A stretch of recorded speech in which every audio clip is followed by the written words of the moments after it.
আমাদের যেমন শরীরকে ঠিক রাখতে বা শরীরের শক্তি সঞ্চয় রাখতে গেলে খাবারের প্রয়োজন হয়, তেমন একটি গাছেরও খাবারের প্রয়োজন হয়। মাটিতে লাগানো গাছ তার খাবার নিজেই সঞ্চয় করে নেয়, কিন্তু টবে লাগানো গাছকে খাবার 15 দিন ছাড়া অন্তত দিতেই হয়। তাই বন্ধুরা, গুড মর্নিং, আমি সোমনাথ পাত্র।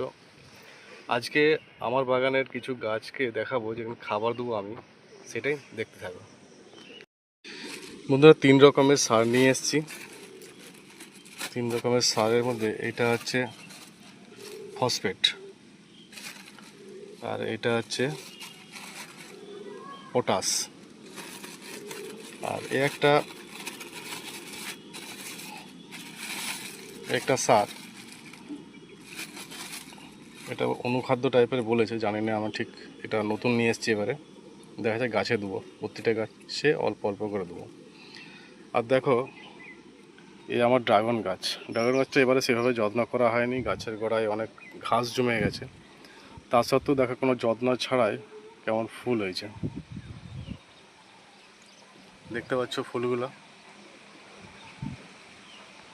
ছোটো ছোটো কুঁড়ি আসছে। এটা এখনও অল্প ছোট্ট করে আসছে। আর একটা দেখাচ্ছি, এই দেখো, এটা একটা এসছে। প্রথমে এগুলো সরাবো, এগুলো গ্রীষ্মকালে দেওয়া থাকে যাতে জল তাড়াতাড়ি না শুকিয়ে যায়, প্রত্যেকটাতে দিয়ে আছে। এই এগুলো প্রথমে সরাবো, অনেকদিন সরানো হয়নি, সেই জন্য অনেক শিকড়টা সামনে চলে আসছে। এবার প্রতিটা সার এইভাবে অল্প অল্প করে এই গাছে 3 রকম সারই দেবো।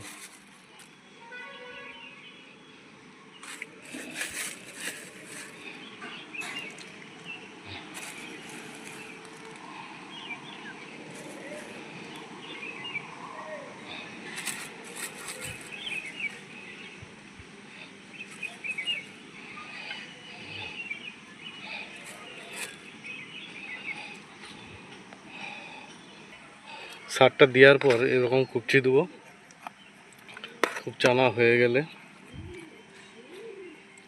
এতে জল দেবো। এইভাবে প্রত্যেকটা গাছে করব। তো বন্ধুরা, তোমাদের যদি এরকম গাছ থাকে, এইভাবে যত্ন নাও, গাছে অনেক ফুল ফল ধরবে। বন্ধুরা, আজ এই পর্যন্তই, দেখা হবে পরের ভিডিওতে। ভালো থেকো, সুস্থ থেকো।